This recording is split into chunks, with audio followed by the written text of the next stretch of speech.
Here are 5 ways that you can realistically increase your step count without needing to add tons of extra hours of walking into your day. Welcome back to Body Beyond the Scales, the podcast that helps you get stronger and more confident in your body through building better habits. Since the days are finally getting longer again, we're going to be making use of that and starting to build your steps up. I appreciate that in the winter months when basically it's light for about 3 minutes, getting your steps in is quite hard, but we're going to use the fact that we're getting more daytime now and the fact that we're about to have the clocks change in the UK as a reason to get those steps up. So let's talk about how easy we can make it. Starting off with tip number 1, using public transport. Now, I think this is super underrated, especially because if you live in a city, public transport is usually pretty good. I say that, I am from Leeds and the public transport in Leeds is terrible. If they only have buses, I feel like Leeds needs a tram system, but this is a topic for another day. But anyway, public transport is a really great way that you can actually get your steps up.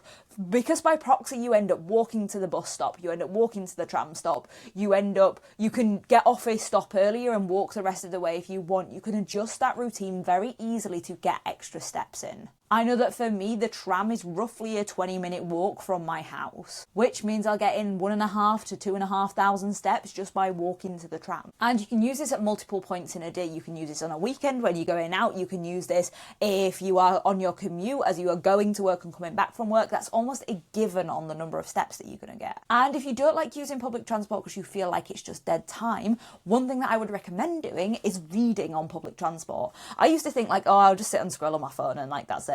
But actually, I usually take a book with me now, and if you've got decent pockets, you can fit your book in your pocket. And I did this in a jacket the other day, and Jules was like, where did you put your book? And I was like, it's in here. But if you just make sure that like you have something to do and you can keep yourself entertained, it makes it a lot easier to actually get that time to be useful. One thing that Jules does when she uses public transport is just read all the time. And for her, that means that she's getting through 3-4 books a month maybe.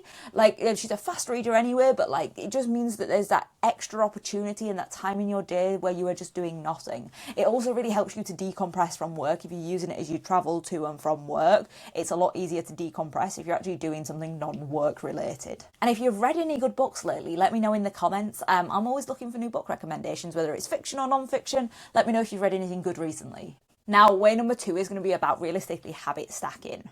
You're going to add in a walk, post and pre-work. You can easily do this on office days or work from home days. All you're going to have to do is before you open your laptop and after you close your laptop or whatever screens you use, you're going to get yourself out for a walk. It can be 5 minutes, 10 minutes, 20 minutes, so on. It doesn't have to be long, but get yourself out for a walk. That habit is you are stacking that habit onto something that you have already, you are already going to do and you are almost guaranteed to do that day. If you drive to the office, you can do a lap of the building before you start and a lap of the building before you get in your car to go home.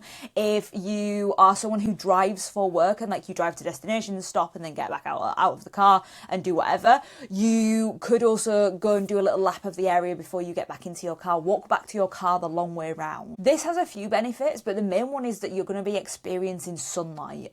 Well, you will at this time of year anyway.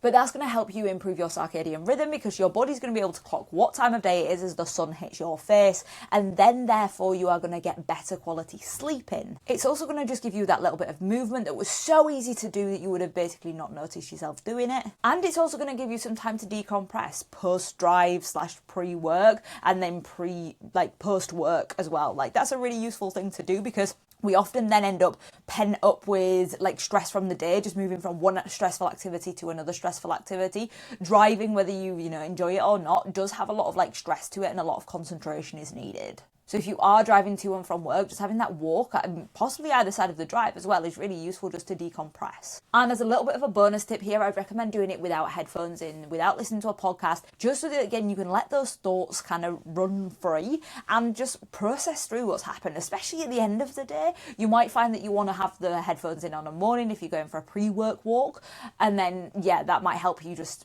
get into the zone, feel like you've had a little bit of time for yourself first thing, but then at the end of the day, have that decompression decompression time. Tip number 3 is to use your social activities on a weekend to add in extra steps. You can do this by walking to them. If we go out for brunch, for example, we do this even if we have visitors around, we will walk into the city centre, and that gets us an hour or so's worth of steps in. And the other thing that it encourages you to do is shop locally. It encourages you to use the local area that you have around you. But the perk, if you've actually got people that you are walking with, is it's just nice to have a chat. Jules and I often say that we have our best chats, and like we often solve like any problems that have kind of come up or anything that we kind of like working through when we are either driving or walking. I personally prefer the walking option, but it just allows for us to have like conversations and talk more freely. And yeah, you're also getting your steps in. As a final part to this, you can also organise your activities around steps. So you could go for a hike with friends at the weekend, you could go for a coffee and a walk with friends at the weekend, but get yourself moving and use and integrate those steps into part of your weekend routine. Especially as the weather's getting better, don't just sit down and socialise, stand up, walk around and socialise. Way number 4, we're going back to those work days. Prep your lunches the night before so that you're not having to spend your lunchtime actually cooking. You can use that going out and getting steps. It'll also make it easier for you to track the calories for it as well. But say you get a 30-minute lunch break, for example, that might just be enough time to cook a meal and eat it. But if that meal's already prepared, you can go out for 20-25 minutes with no issues and then come back and eat the meal. You can always start eating or start eating your meal and start working and have that little bit of overlap time when you've returned from your lunch break. And if you're not taking a lunch break, I would highly consider taking one, because it's really important for you to have that mental rest time to reset from the morning so that you can go into the afternoon and 1, have a productive afternoon, but 2, you're not setting yourself up to overeat later on in the day. If you're not taking a break, your brain is going to burn out by the end of the day, and that's therefore going to give you decision fatigue and make it a lot easier for you to overeat.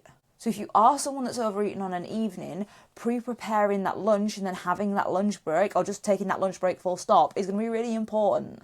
But to get back to the steps, just make sure that you are staying active over that lunch break. Even if you only get out for 5-10 minutes, it's still better than nothing. And finally, number 5, making walking the default option. I personally think, as a rule of thumb, if something is under a 30-minute walk away, you should probably be walking it.